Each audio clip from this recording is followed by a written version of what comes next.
Bem-vindo ao Papo Espírita, a espiritualidade na sua vida. Sejam bem-vindos a mais um Papo Espírita da Comunhão Espírita de Brasília. Hoje o nosso assunto tem tudo a ver com a comemoração que fazemos de cunho religioso nesse mês de abril, que é a Páscoa. Então, nós vamos conversar sobre o que é a Páscoa e qual é a visão espírita sobre ela. E, para isso, nós estamos aqui no estúdio virtualmente com o Sérgio, Sérgio Brito, Sérgio Castro, perdão, que é estudioso da Bíblia, trabalhador da Comunhão Espírita e também com Thelma Alves. Tudo bem, Sérgio? Tudo bem, boa tarde a todos. Bom dia ou boa noite aos que irão nos assistir futuramente, dependendo da agenda. A todos muita paz e que a ressurreição de Cristo tenha maior velocidade dentro de nós, na nossa purificação. Tudo bem, Thelma? Tudo bem. Não perder a oportunidade de nós ouvirmos, através do Sérgio, que ele é um conhecedor da Bíblia, né?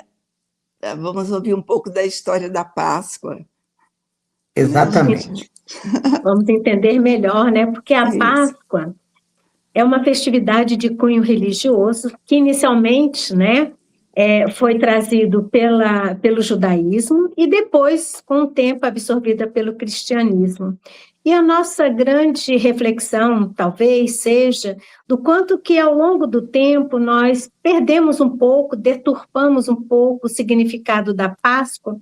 E se a gente olhar a mídia, nós vamos encontrar uma associação de que a Páscoa é o compartilhamento e a compra de ovos de chocolate, coelhinhos, e vamos perdendo o significado real dos fatos, da história que originou essa festa tão bonita, Então, o convite é que a gente deixe um pouco dessa nossa distração da materialidade e retornemos à essência que é, além de conhecer as histórias reais, do que culminou nas festividades da Páscoa, por exemplo, mas também trazer o significado importante que ela traz na simbologia, Então, Sérgio, vamos começar saboreando os seus conhecimentos, aqui. Qual é o contexto religioso da Páscoa, se a gente começar a pensar lá nos primórdios? Bom, a Páscoa, uma solenidade religiosa de grande valia para os judeus, ela surgiu como uma proposta do Espírito guia do povo para que eles rememorassem os episódios da libertação do povo judeu da escravidão no Egito, que já se demorava por mais de 4 séculos. Então, os espíritos orientaram por Moisés e ele determinou que no dia 14 do mês de Nissan, março, abril no nosso calendário, fosse comemorada a Páscoa, que era uma refeição, era uma ceia solene e religiosa, um ato de gratidão a Deus por os haver libertado através de Moisés, Arão e Míriam, sua xará, que era a irmã de Moisés, que também realizou uma grande tarefa nesse processo, mas ela não é muito trazida à baila, por isso aqui estou falando nela. Míriam, Arão, que era o porta-voz, Moisés tinha problema de fala, de gagueira, e ele disse ao Senhor: eu não sei falar, teu irmão falará. Eu te digo o que é, tu fala para o teu irmão e Arão fala. Então foi Arão que foi ao faraó, junto com Moisés, e era ele que falava, exigindo a libertação, depois de cada processo de efeitos físicos, chamado de as 10 pragas. Então, o contexto é a gratidão a Deus pela bênção dele resgatar o seu povo, libertando da escravidão de 4 séculos, e conduzi-lo para a terra que já haviam morado antes, Canaã, onde eles pudessem se estabelecer definitivamente e em paz. O anjo, o o fator determinante foi a passagem do anjo pelas casas dos egípcios para a eliminação dos primogênitos, homens e animais, diz o texto bíblico. Mas, quando ele via no portal da casa o símbolo com o sangue de um cordeiro, ele saltava a casa e ia para outra, que não tivesse. Pessach, a palavra hebraica, significa salto, pulo. Vou nesta casa, esta aqui não vou, vou na outra. Só saltou. Na passagem do anjo, ele saltava a casa dos hebreus, dos judeus. E esse foi o fator determinante que fez o faraó aceitar, com muita dor, que eles fossem embora.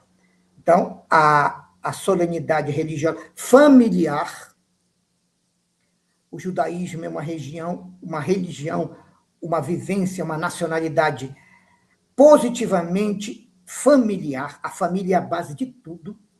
Eles não deixam desvalorizar este grande tesouro criado por Deus, que é a família.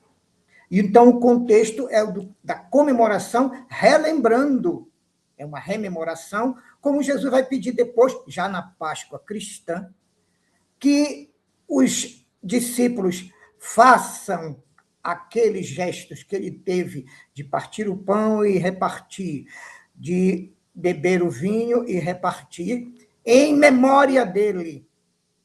Então, os judeus faziam isso em memória do amor de Deus, Yahvé, o Deus deles, que através de Moisés, Arão e Miriam os libertaram da escravidão. Esse é o contexto. Então, significa uma passagem, né? Passagem, mas a palavra mesmo, Páscoa, vem de salto. Sim. Pular as casas que têm o código do sangue do cordeiro. Interessante. É um salto, né? É interessante. Inclusive,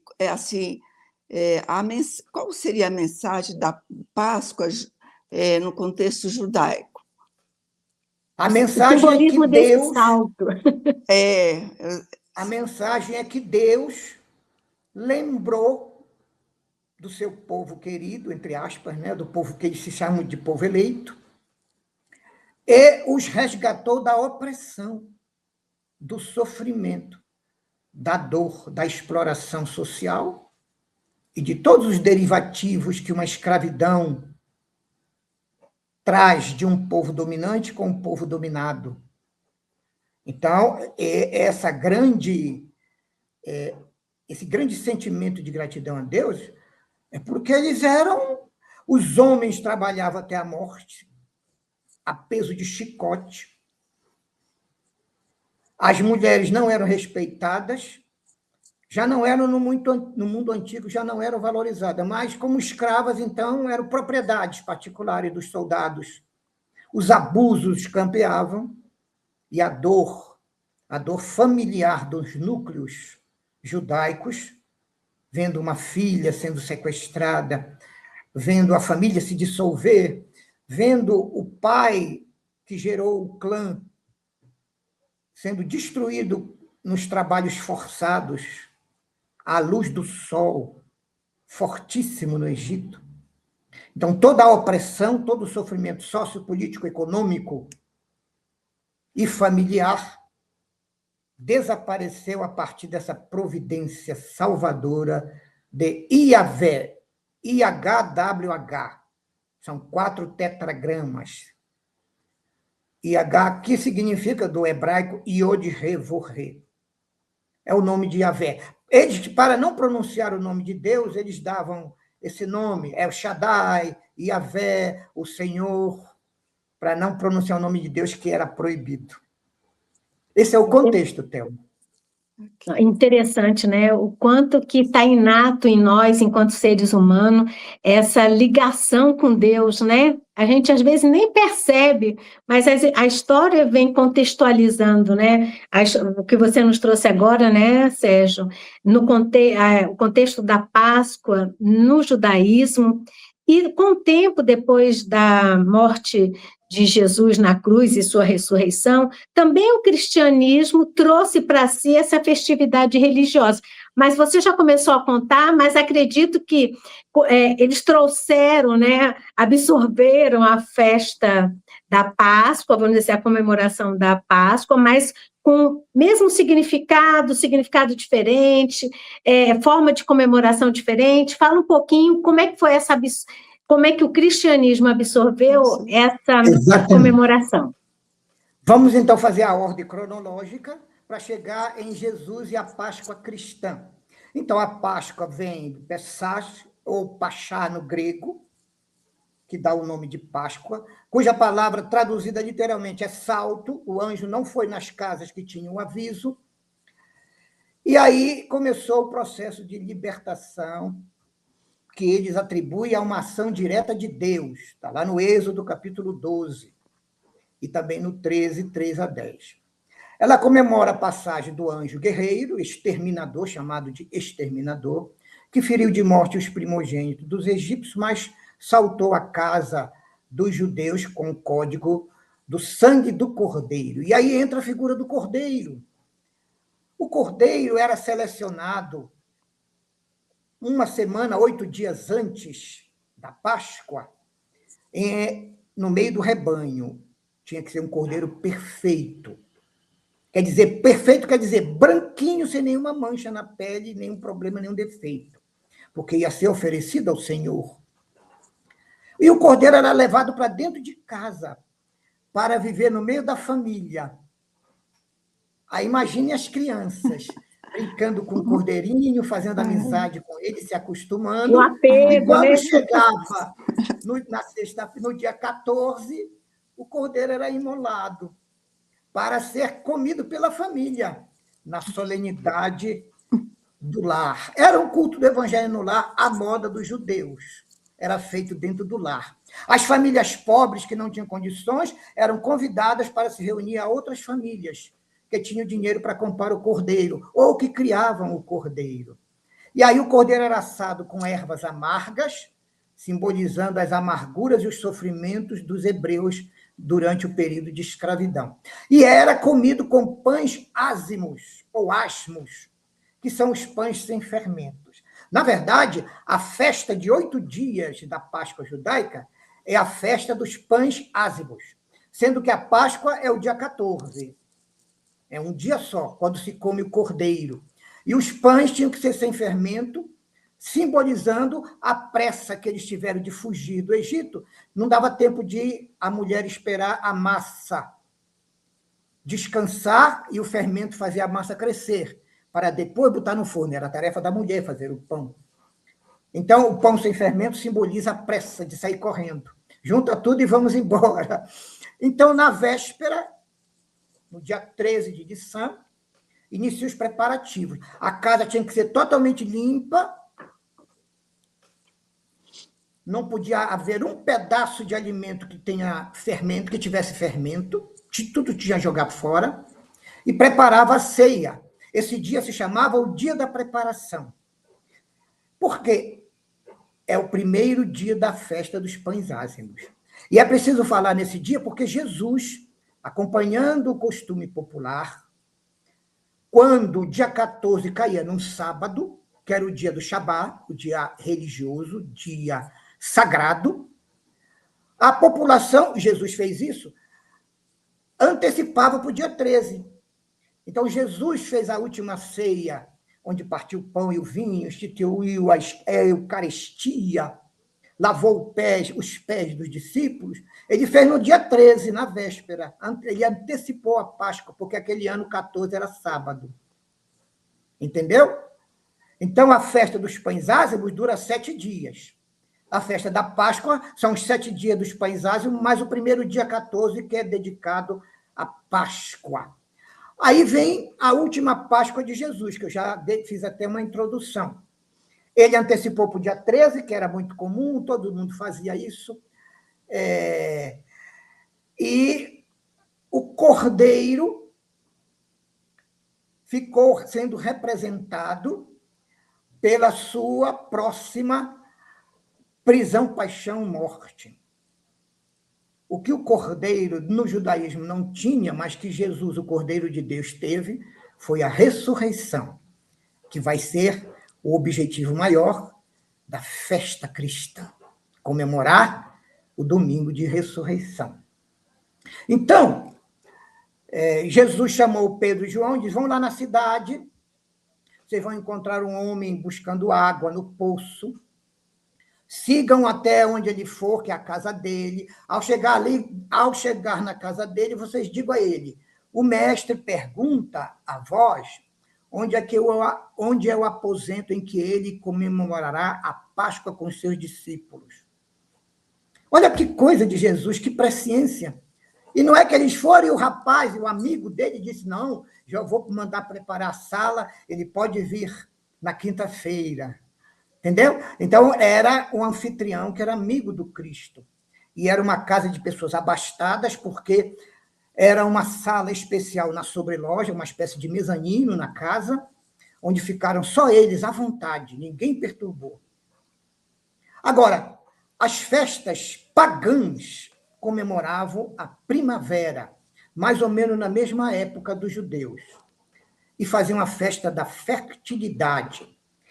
Com o passar dos séculos, a Páscoa foi sendo associada pela cultura europeia, principalmente do Ocidente, com as festas da chegada da primavera e das deusas da fertilidade. É aí que surge a história do coelho da Páscoa. Mas tinha um sentido, né? Tinha o sentido da fertilidade, né? Não é um... A deusa, que era a deusa da fertilidade nórdica, chamava Gefwin, ela sempre andava acompanhada de uma lebre. Não era coelho, não. Olha só. Uma menina. Está vendo o machismo? Ninguém fala da lebre da Páscoa, a gente só fala do coelho. Mas a deusa era simbolizada com um ovo na mão e uma lebre com ela. Aí que surge o ovo.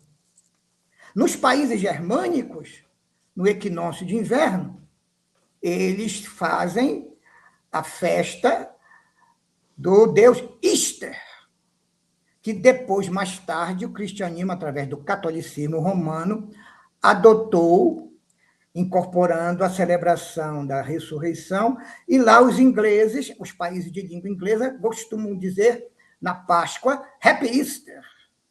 Feliz Páscoa em inglês é Happy Easter. Por isso que é associada. Então, hoje, judeus, católicos romanos, católicos ortodoxos, protestantes, comemoram a Páscoa judaica de maneiras, como você falou, diferentes, cada uma com o seu sentido. A Páscoa judaica foi adaptada a uma festa cristã, depois dessa cena de Jesus no dia da preparação, ceando com os 12, depois vai embora Judas para buscar a guarda que irá prender, e eles permanecem ouvindo Jesus na sua despedida. Isso tudo começa naquilo que o catolicismo romano vai chamar de Quinta-feira Santa, que, curiosamente, é amanhã, no nosso calendário de hoje. Não é?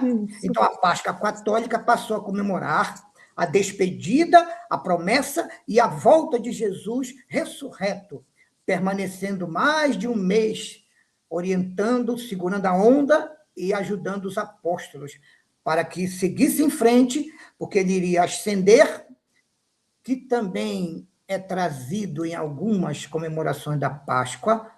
A ascensão do Senhor também é comemorada, embora tenha um dia próprio, mas ela é sempre associada à Páscoa católico-romana. E a igreja, para estabelecer essa data, quis seguir o calendário juliano, que é romano, para não coincidir com a festa da Páscoa judaica. Entretanto, o catolicismo ortodoxo, que usa o calendário gregoriano, às vezes há um ano em que coincide a data da Páscoa das igrejas ortodoxas com a Páscoa dos judeus. Mas isso, para mim, não representa problema nenhum, mas é questão mais assim de foco da imprensa, foco das reportagens, foco dos interesses dos fiéis. O Concílio de Nicéia, para encerrar essa parte, em 325, estabeleceu que a data da Páscoa deve ser marcada a partir do primeiro domingo, depois da primeira lua cheia do dia 21 de março, que é o equinócio da primavera. Vamos lá. Primeiro domingo, que surja logo depois que ocorra a primeira lua cheia, após o dia 21 de março, que é o equinócio da primavera. É assim que todo ano o poder romano, o Vaticano, calcula a data para a divulgação, e é por isso que é móvel. Hoje, este ano, está bem cedo. Mal entramos em abril, que é hoje, primeiro dia, já vamos fazer a Páscoa. Às vezes é lá para o meio, às vezes é devido a este problema do estabelecimento do Concílio de Nicéia. Então, a tradição do ovo está coincidente com os deuses, principalmente a deusa que tinha como símbolo, era a deusa da fertilidade. E o ovo, entre o mundo animal, é o símbolo maior da fertilidade, porque dentro dele sempre gera um novo ser. Nós, quando o espermatozoide corajoso e violento, sarado, que sai correndo na frente de todos. O escolhido, né, O Sérgio? escolhido. E consegue se encontrar com um óvulo, Pronto. adivinha que depois formam um ovo. O ovo. Então, até no ser humano, a fertilidade é uma questão importante.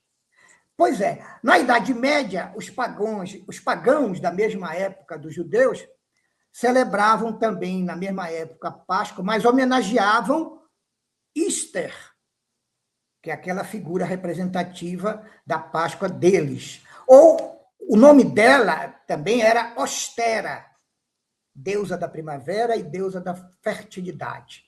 E porque segurava o ovo na mão e era rodeada pela lebre e não por um coelho, por ser o coelho o primeiro animal, olha que coisa interessante, das espécies animais, é a primeira que começa a ficar inquieto porque já está prevendo que o outro dia ou 2 dias depois chegará a primavera. Então, o primeiro animal que anunciava no tempos passados a chegada da primavera era o coelho. Por isso a deusa se fazia acompanhar. E como ela é mulher, ela usava uma lebre, devia ser uma lebre muito linda, que eu prefiro também lebre do que coelho. Então, é um antigo símbolo da fertilidade e do recomeço da vida. Fala, Miriam, que você quis falar. Não, e Sérgio, você falando aqui, eu acho tão interessante, porque a essência das coisas sempre permanece, embora tenha uma forma diferente, né? Você vê os pagãos, os hebreus, né? Os cristãos. É uma comemoração, vou dizer assim, que traz um sentido único em todos eles, né? É o renascer, né? O nascer de novo, estou aqui imaginando, né? Então, por ser o ovo um símbolo dos mais antigos da fertilidade e do recomeço de vida, ele simboliza a renovação e renascimento. O que é que encaixa em renovação e renascimento? Ressurreição do espírito. Ressurreição, renovação, renascimento. Olha que coisa muito ligada. Então, essa tradição fez com que os povos, principalmente da Europa Oriental, se presenteassem, nessa época, com ovos que eles cozinhavam e pintavam com várias cores, que você reconhece, uma tradição russa. Uhum. A Rússia tem essa tradição muito grande, mas não era só a Rússia, os países europeus da Europa Oriental. E aí pintavam coisinhas de amor, cenas de carinho, de fraternidade, e davam para os amigos. O ovo cozido para ficar duro, pintado com as tintas multicoloridas. Isso foi atravessando os séculos, e na Idade Média, esse ovo pintado foi incorporado como um elemento da festa cristã da Páscoa. Passou a fazer parte obrigatória, simbolizando a fertilidade, a origem da vida e a origem do homem. Quando chegou o século XIX, em 1828, surgiu a indústria do chocolate na Europa. E aí alguém teve a ideia de que, gente, em vez de ficar pintando não sei quantos dias esse ovo cozido, que pode cair no chão e estragar tudo, vamos fazer um ovo já com desenhos, com coisas coloridas, com coisas bonitas, e dar para as pessoas que elas comem. Olha que ideia! A partir de 1828. Então, surgiu a ideia de produzir ovos de chocolates para representar a Páscoa. Mas se a Páscoa agora estava se espalhando como um produto comercial associado a uma solenidade religiosa, alguém teria que levar os ovos de chocolate nas casas. Ora, quem poderia fazer esse serviço que precisava de rapidez e de eficiência?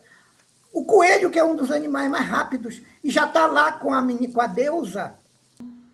Em 1828, quando nasce a indústria do chocolate na Europa, surge a ideia de trocar aqueles complicados e trabalhosos ovinhos cozidos, todos coloridos, por um ovo de chocolate, uma vez que no hemisfério norte a celebração da Páscoa é na época do frio. E o chocolate é um alimento de valor nutritivo, energético. Então, foi muito fácil o chocolate, o ovo, na qualidade de chocolate, começar a ganhar espaço e substituir a versão do presente com o ovo cozido e pintado. Então, nós temos para concluir, já caminhamos para a nossa conclusão. A festa da Páscoa judaica é extremamente cultural, de fé, de gratidão e de libertação. A Páscoa cristã, tomando a cena da ceia de Jesus com os apóstolos, e logo depois, no domingo, a sua crucifixão, a Páscoa cristã adota a fé, a crença, a gratidão ao Cristo. Sérgio, só um pouquinho, sua voz está cortando. Sérgio, desculpe interromper de novo. Sua voz está cortando depois da Páscoa de Jesus, quando você começou. Theo, socorre aqui. Deixa eu ver aqui se a internet está com algum problema. Espera aí. Tá. Não, aqui a internet está ok. Agora ficou bom, Sérgio. Agora eu estou te ouvindo bem. É que estava cortando, não estava dando para entender. Mas se você quiser continuar, a partir de quando a Páscoa de Jesus.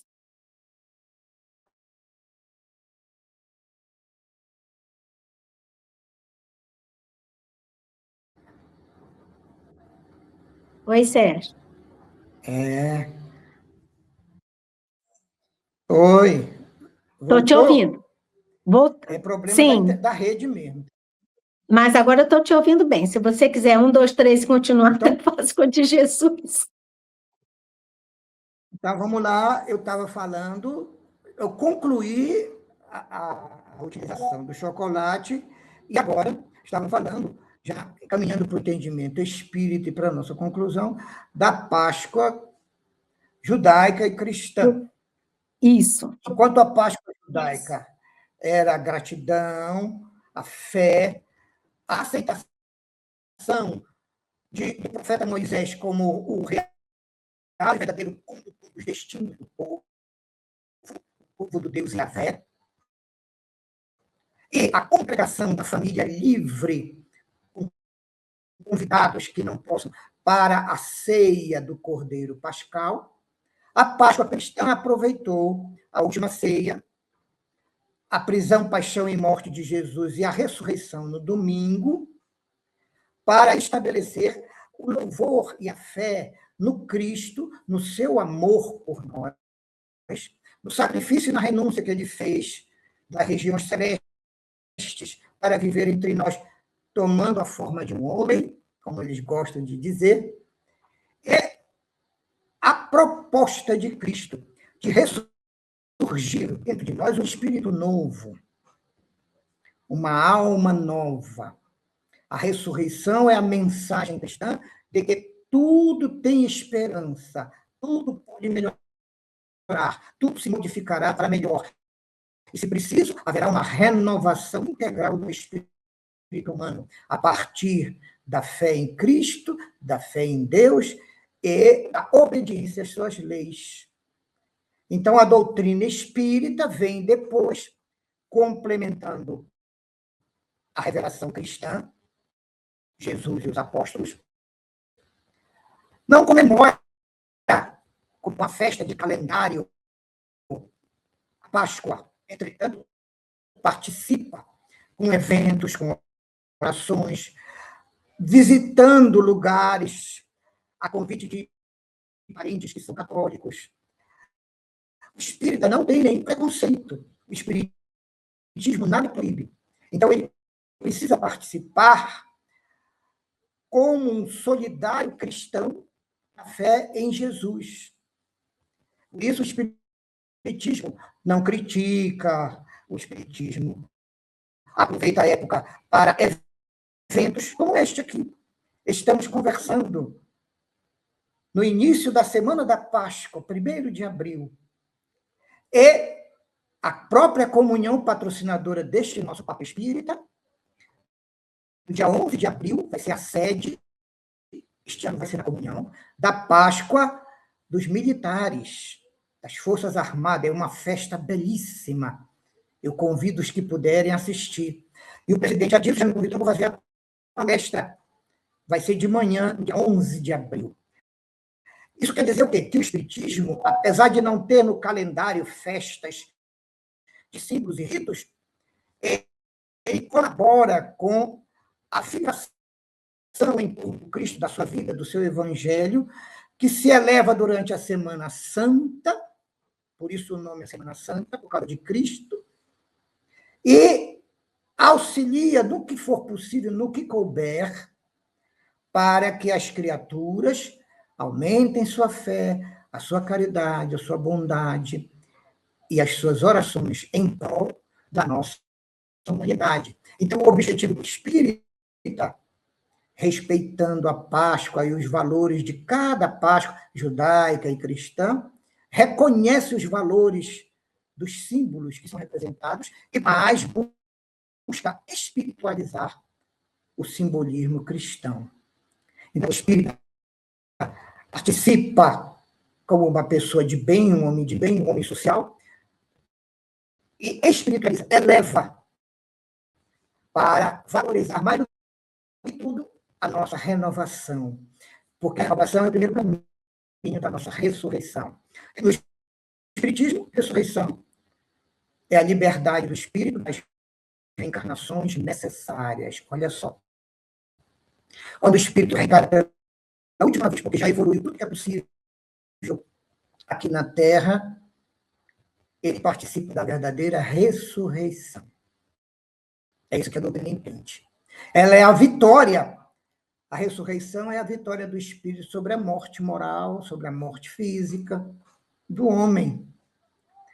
Naquele pensamento de Paulo, enquanto pecarmos, morreremos. Por que disse isso, Paulo? Porque enquanto errarmos, temos que reencarnar para desfazer os erros, reparar, reconstruir. E aí quem reencarna tem que desencarnar. Interessante, então, né? De errar, mas e não, interessante que a gente ainda, para aprender, nós temos que aprendermos nos erros e nos acertos, né? Isso. E o valor da ressurreição fez isso com os apóstolos. Os apóstolos ficaram radicalmente transformados na fé robusta, na boa vontade, na perseverança, após a ressurreição do Cristo. Se quiser dizer que eles tiveram certeza de que Jesus era o Messias, foi depois da ressurreição. Certeza absoluta. Não era crença, não era fé. era certeza. Uma Porque reconheceram convicção, que né? Cristo... Isso, você usou a palavra certa. Eles ficaram convictos. Então, merece comemoração todo ano este arcanjo de Deus, que tomou a forma humana, habitou entre nós, revelou a vontade de Deus para a nossa felicidade, porque ele já é feliz, para a nossa felicidade. E foi alvo da maior ingratidão histórica da humanidade da Terra. Prisão, paixão e morte. Mas ele tirou de letra. Eu tenho certeza que ele ressuscitou sorrindo no domingo. Então é isso que nós devemos focar. Revivendo a doutrina de Jesus, procurarmos celebrar a Páscoa nas nossas orações, no sentido da renovação, tendo em vista conquistarmos um dia a nossa ressurreição definitiva. E aí eu vou te dar 5 itens de conclusão, assim, bem frases curtas, devido ao nosso tempo, que já está avançado, ok? Sim, ok. Então, para os nossos ouvintes, para os que vão participar, que vão assistir este nosso podcast, esse Papo Espírita, vamos concluir. Primeiro, a Páscoa tem um sentido de libertação, seja de um povo, seja do espírito que se renova e se purifica. O maior ato de injustiça que se pode cometer contra o ser humano é a escravidão. Seja ela a escravidão geopolítico-econômica, no caso dos hebreus, no Egito, seja a escravidão às ilusões da matéria, aos falsos valores. Segundo, a maior forma de escravidão é que espíritos ignorantes e imperfeitos impõem a si mesmos e ao próximo, porque ainda são dominados por suas paixões inferiores. Terceiro, a Páscoa tem o sentido de renovação e de ressurreição. Jesus é a ressurreição da vida, isto é, quem quiser conquistar a vida eterna, faça como Jesus, se purifique. Como? Estudando o Evangelho, interpretando, vivendo. A cada mergulho na carne, chamado de existência, o espírito vai se renovando até chegar a um espírito evoluído, já pronto para viver nas regiões celestes. E aí, nós também um dia teremos a nossa ascensão, que vem logo depois da ressurreição. Quarto, a Páscoa tem esse sentido de lembrar a memória do Deus, Yahvé, e de Jesus Cristo, que foram agentes da nossa libertação, cada um no seu tópico. E vou só fazer um parênteses. Segundo Carlos Juliano Torres Pastorino, na obra Sabedoria do Evangelho, de 8 volumes, ele afirma que esse Espírito Yahvé é o mesmo Espírito do Cristo. Olha que coisa maravilhosa. O Espírito do Cristo. Então, a Páscoa não é liturgia fúnebre, não é coisa de tristeza, é uma celebração alegre da vida, da primavera, da fertilidade, da esperança em Cristo. Porque ele veio a nós para dizer, para nos transmitir, nos ensinar a vida em abundância. O que é a vida em abundância? É a vida imortal, definitiva, nas regiões celestes. E, por último, vamos buscar de novo Paulo de Tarso, o maior bandeirante do Evangelho. Ele escreveu, na segunda carta aos Coríntios, capítulo 5, versículo 15, se alguém já está em Cristo, nova criatura é. As coisas velhas já morreram. Eis que tudo se fez novo. Esse é o sentido da Páscoa espírita. Renovação e purificação. Então, é a renovação da vida moral e a ressurreição da alma, segundo a teologia de Paulo. Então, a ressurreição de Paulo foi quando ele declarou isso com sinceridade e do coração dele. Eu já estou em Cristo. As coisas velhas em mim já morreram. Tudo se fez novo com Cristo no coração. E depois, aos Efésios e também aos Gálatas, ele toca no assunto dizendo: eu vivo, Isto é, eu ainda estou vivo aqui na matéria, ainda estou na existência. Eu vivo. Mas já não sou eu quem vive. É o Cristo que vive em mim. Isso é Páscoa. Para cristãos, para espíritas, para católicos e para judeus. Essa é a Páscoa do Senhor. Feliz Páscoa a todos. Muita oração amanhã e sexta. E no domingo, só alegria, porque o Senhor voltou. Que Ele retorne aos nossos lares com uma grande festa nos nossos corações. E obrigado a essa turma do Papo Espírita. Thelma, Ana Cristina e a Miriam dos Anjos. O nosso irmão Theo, que está coordenando aí a transmissão. Obrigado a vocês por essa bênção. Muito obrigado. E, Sérgio, só foi muito obrigado, né? Você, nesses 5 itens, nos trouxe a essência de tudo que a gente deve buscar enquanto humanidade, né? Então, na verdade, não é só nessa semana que a gente comemora, né, a Páscoa, vamos dizer, a Semana Santa, mas é uma Semana Santa que a gente realiza a cada início de uma nova semana.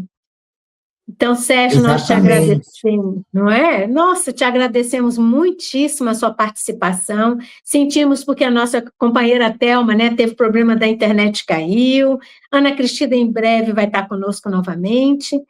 E a vocês que nos assistiram, se gostaram do Papo Espírita, dos esclarecimentos que Sérgio tão sabiamente nos trouxe e com tanta informação, dê um like, compartilhe, comente.